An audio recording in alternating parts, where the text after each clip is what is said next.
Yes, Nastasia, we are at the start of one of these demonstrations in the south of Bogota. You might be able to see there are roughly a couple of hundred of women blocking one of the thoroughfares here. There's also presence of the police. They haven't intervened yet, but the traffic is completely at a standstill right now. And they're protesting because, as you were saying in your introduction, there has been an increase in the number of killing of women during the lockdown, the coronavirus lockdown, with women stuck at home, and that they ended up being victims of the violence in most cases, or in many of these cases, of their partners. Now, while most crimes have gone down during the lockdown in Colombia, being homicides in general or robberies, violence against women has actually increased by 8.6%. There are organizations that are following this, and they say that of the 110 femicides, or killing of women on account of their gender this year in Colombia, more than half happened during the lockdown. They want authorities to do more about it. Impunity is a big issue here, unfortunately, in these cases. There have been only 4 sentences so far this year. 65 people have been captured, but most of those trials are not moving forward. So these women are trying to bring attention to the public of what's happening in Colombia, and in particular what has been happening during the lockdown. Now, violence against women is nothing new, unfortunately, in the country. Colombia is second only to Mexico when it comes to violence against women in the region. But these people are saying more needs to be done. We understand we should be home because of the lockdown, but we're out here protesting to ask for people to protect women in this country. Alessandro Rampietti there on the streets of Bogota for us with those protesters. Thank you for that update, Alessandro. Well, as Alessandro was just saying, one of the worrying effects of the coronavirus pandemic is also the increase in violence against women. Aid groups say it's soared in Latin America, where already 20 million women and girls suffer attacks every year. Let's take a look at some of these numbers. Venezuela saw a 65% increase in femicide, that's gender-based murder, in April. A month later, the number of women killed in Argentina reached a 10-year high. Colombia recorded a 50% rise in domestic abuse reports by women under lockdown. And in Mexico, where it's estimated 10 women are killed every day, emergency calls also jumped by 50% in the first 4 months of this year. Well, we can now speak to Viviana Bojorquez. She's a human rights lawyer and a feminist advocate, and she joins us now via Skype from Bogota. Viviana, those numbers are shocking. Talk us through what's driving this violent increase. I think violence now has become more visible, although it's something that is not new. Every week, many women are killed because of their gender. And then I think that women are tired of the government, and the society is indifferent to the violence against women. And the judicial system is inefficient. They try to question sometimes the victim's credibility. This itself is violent. Can you imagine being raped and then being asking question just to see if they are lying? This is why women don't report. Nobody wants to go through that.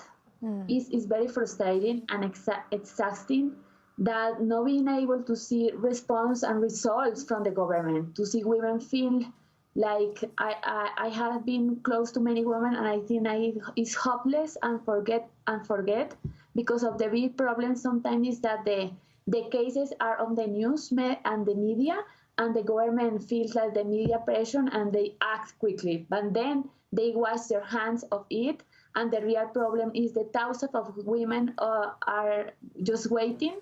There are thousands of forgotten cases that are still waiting to a response from the justice. And this is like impunity. I think it's another way to the government tell us that our lives don't matter.